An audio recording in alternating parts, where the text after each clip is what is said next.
Hello, this is Shoreline of Kathanika. The story I have for you is a Jataka tale. Jataka tales are stories of the former lives of the Buddha when he was still on his path to becoming the enlightened one. This story is called the Mahakapi Jataka, when the Buddha was born as a monkey king. The story begins in the forest of the mighty Himalayas. The forests of the Himalayas are verdant, lush, and green. In it are trees bearing all kinds of fruits and flowers. The forests of the Himalayas are home to many kinds of animals, birds, and insects. Through the Himalayan forests flows the majestic river Ganga, broad in some places, narrow at others. Deep in the forest, on the banks of the Ganga, was an enormous mango tree. The trunk of the mango tree was so broad that 3 people could hold their hands and create a ring around its base. During the mango season, the mango tree produced delicious fruit. When ripe, each mango, the size of a tender coconut, had a smooth skin and was golden yellow in color with a touch of pale red towards the top. The mangoes were fragrant, juicy, and exceedingly sweet in flavor. Lured by the delicious fruit and the ample branches of the mango tree, a big troop of monkeys, 80,000 in number, had made this tree their home. The leader of the monkeys was a large monkey. This large monkey was the Monkey King, the Buddha. One year, it was the beginning to yet another summer in the Himalayan forest. The mango tree was full of green raw mangoes about to burst into the color of gold. As was the customary practice, before the beginning of the mango season, the Monkey King called a meeting of all the monkeys. Each and every monkey, big and small, mama monkeys, daddy monkeys, and baby monkeys, all took their seats on the branches and prepared to listen to their king. "My friends," said the Monkey King, "our mango tree is full of green mangoes that will soon turn into delicious yellow gold. Like every year, this year too, I have called this meeting to remind you to enjoy and eat as much fruit as you want, but be careful. As you all know, beneath some of the branches of our tree flows the river Ganga. We must not let even a single mango fall into the river, for if it does, it will be washed downstream and into the kingdom of Banaras. If our mango is found by people, they will wonder where such an extraordinary fruit has come from. The people will want to find the tree and will come in search of it. Once they find the tree, the people will want to keep all the mangoes to themselves and will not only drive us away but might kill us as well. Therefore, friends, be very, very cautious. Take care not to let any fruit, raw or ripe, fall into the river." The monkeys took heed of what the Monkey King had advised them. They all took great care to see to it that not a single mango fell into the river. But one fateful day, a mango got loose and splash! It fell into the river. The beautiful ripe fruit, golden in color, escaped the vigilant eyes of the monkeys and got washed away. It bobbed and floated on the surface of the water. Further and further the mango got carried by the currents of the Ganga river until it got caught in the net of a fisherman who happened to be fishing in the river. Nainsuk the fisherman had just pulled in his net when he saw a strange object among the fish. Nainsuk realized that it was a mango fruit and not an ordinary one either. Nainsuk the fisherman's heart beat faster with excitement as he turned the mango round and round in his hands.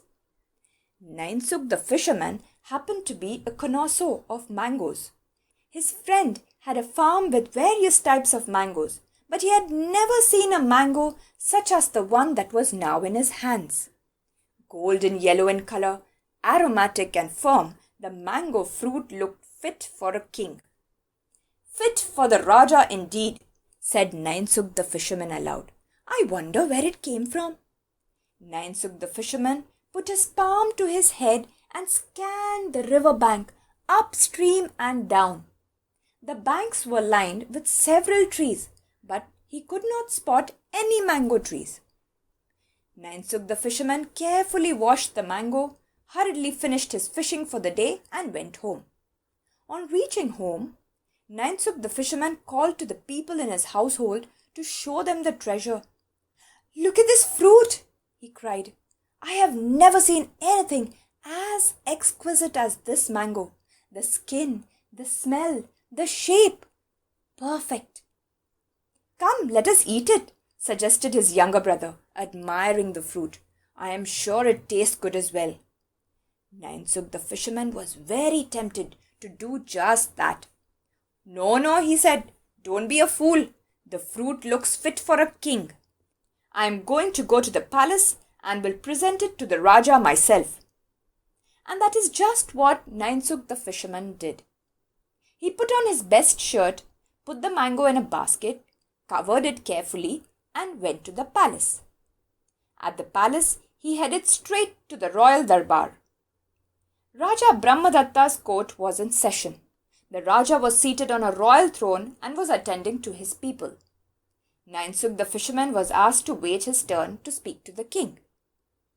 When Nainsukh the fisherman was finally summoned, he got up and went in front of the Raja with folded hands. Nainsukh the fisherman bowed deeply. Raja Brahmadatta smiled. How are you, Nainsukh? And what fish have you got for me today? I haven't got you a fish at all, your majesty. I have got you this instead, said Nainsukh, and presented the Raja with the mango. Wah! What a mango! Exclaimed Raja Brahmadatta, delighted. The Raja was a lover of mangoes, and he knew a special mango when he saw one. The Raja took the mango in his hands and felt its smooth, firm texture. He then took it to his nose and sniffed in the aroma. Aha! I must taste this mango immediately, he said, smiling at Nainsukh. Of course, your majesty, said Nainsukh the fisherman. A towel was placed on the Raja's royal garments to protect them. The mango was washed and handed to Raja Brahmadatta. The Raja gently began massaging the mango. When the Raja felt the mango was soft and juicy enough, he stopped, bit off the top of the mango stem and sucked in the juice. He closed his eyes and savored the sweet nectar in his mouth. Nainsukh the fisherman and the whole court were watching the Raja in anticipation. The Raja opened his eyes wide and exclaimed, Aha! This is the best mango I have ever tasted in my life. Where did you find it? The mango had been floating in the river, your majesty. It got caught in my net and I thought it was worthy of a king, so I brought it to you. You did well, Nainsukh. This is a real find, said the Raja. And he took off his golden ring and handed it to Nainsukh the fisherman. Here is your reward, he smiled. Now if you can find me the tree, I can give you 100 golden coins. Your Majesty, I do not know where exactly the tree is located, but judging from the fact that I found the mango floating downstream on the river, I suspect the tree should be somewhere on the banks upstream. Perhaps in the forest, said Nainsukh. Very well, I must find this marvelous tree, said Raja Brahmadatta. Prime Minister, get the elephants, the hunting dogs, and the horses ready. I will take a troop of soldiers and myself go in search of this tree. And so, Raja Brahmadatta, accompanied by his group of soldiers, began marching upstream along the banks of the river Ganga. The horses galloped, the royal hunting dogs barked, and trumpets were blown to announce the coming of the king's party. The royal search party advanced into the Himalayan forest, stopping at every mango tree along the way to check and compare the fruit to the one the Raja had enjoyed. Little by little, they came closer to the great big mango tree. On the mango tree, the monkeys picked up their ears. They heard the sound of barking and trumpets. The monkeys sensed danger. They began jumping from branch to branch to get a view of what was causing the uproar. They heard the horses and the men making their way through the forest. The monkeys panicked. The mummy monkeys screamed. The daddy monkeys hollered. The baby monkeys began to cry. The Monkey King was calm. He sensed that his troop was in danger. He began thinking of a way to keep his clan safe. The Monkey King jumped from branch to branch, checking if there was a way to escape to safety.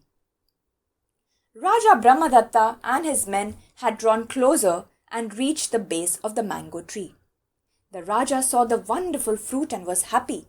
Finally, he had found the tree from where the delicious mango had come. The Raja smiled, but then his smile changed to anger when he saw that the troop of monkeys were jumping helter-skelter on the mango tree. "These monkeys are ruining my mangoes," said Raja Brahmadatta in anger. "Kill them! Kill them all!" he ordered.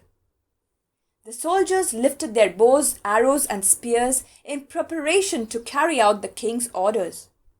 The minute Raja Brahmadatta issued the order, the Monkey King looked at the banyan tree that was across the river. The tree was equally large, and if the monkeys could reach the tree, they could get to the other bank and run further into the forest away from the king and his men. The Monkey King surveyed the banyan tree. It was too far for the monkeys to jump and reach, but some of the branches of the banyan tree had grown over the river and appeared to be close by. The Monkey King had an idea and wondered if it would work. He climbed onto the branch of the mango tree that was closest to the branch of the banyan tree. Below, the river Ganga was flowing in a swift current. The Monkey King tried to grasp one of the long aerial roots of the banyan tree that was hanging close by, but he could not reach it. The idea the Monkey King had was a daring and dangerous one, but it seemed to be their only hope. Down below the mango tree, the king's soldiers had begun firing arrows at the monkeys, and many monkeys were either falling dead or were badly wounded. The Monkey King had to act fast. "My brothers and sisters," called the Monkey King, "I am going to try to jump and get hold of the aerial roots of the banyan tree. I know it is beyond my grasp, but I am going to reach out, to stretch and cling to it. As soon as I make contact and get hold of the aerial roots, I want you all to quickly use my body as a bridge and cross over as quick as you can. Go across to the other side and run further into the forest to safety." So saying, the Monkey King went to the branch of the mango tree that leaned the furthest over the river. He identified a strong aerial root to cling to and took a mighty leap. The Monkey King's hands just about reached the root he had aimed for. He adjusted his grasp and clung to it. The monkeys watched as their king had created a bridge to safety with his own body. One by one, the monkeys quickly began crossing over to the other side of the river and onto the banyan tree. Mommy monkeys and daddy monkeys, baby monkeys and all, every one of the 80,000 monkeys made their way across. Down below, Raja Brahmadatta was watching fascinated at the event unfolding above. His mouth fell open when he saw the mighty Monkey King laying down his life for his people. Raja Brahmadatta gave orders to halt the slaughter of the monkeys and let them make their escape. He observed the Monkey King's resolute, brave face as each monkey jumped across his back. Raja Brahmadatta could imagine the pain the Monkey King would be going through. He watched the Monkey King's hands and legs tremble under the strain, but the Monkey King refused to let go. At last, all the surviving monkeys but one had escaped to safety. This one monkey was a big, heavy fellow, and he did not seem to like the Monkey King much. So he had lingered until the very last. Now that he saw that his best option to survive was to go across, he went for it. But the big heavy monkey hated the Monkey King so much that he purposefully jumped heavily on the Monkey King and scampered across. Crack, crack, crack went every bone in the Monkey King's back as it shattered to pieces. The impact was so much that the Monkey King finally let go. Splash! The tired Monkey King fell into the river and would have got carried away had Raja Brahmadatta not ordered his men to rescue the monkey. The body of the shivering Monkey King was brought to the Raja. Raja Brahmadatta was overcome by compassion as he lovingly took the trembling monkey into his arms. The Monkey King was terribly bruised and injured by being trampled on by his mates when acting as a bridge for them. "Oh, monkey, you for sure are no ordinary one. Blessed am I to have met you. Forgive me for causing you so much pain," wept Raja Brahmadatta when he saw the monkey was seriously wounded and was about to die. "Tell me, great one," cried Raja Brahmadatta, Why did you risk your life to save the other monkeys? You are a king, and the other monkeys should have saved your life." Then the Monkey King, who was an incarnation of the Buddha, said, "O king, I was only doing my job. As a king, it is my responsibility to ensure the safety of each and every monkey in my clan." He then went on to instruct Raja Brahmadatta on the duties of a righteous king. After teaching the king in this way, the Monkey King died. Raja Brahmadatta wept and lamented bitterly. He had the body of the Monkey King carried ceremoniously to his palace. The Monkey King was given a royal funeral.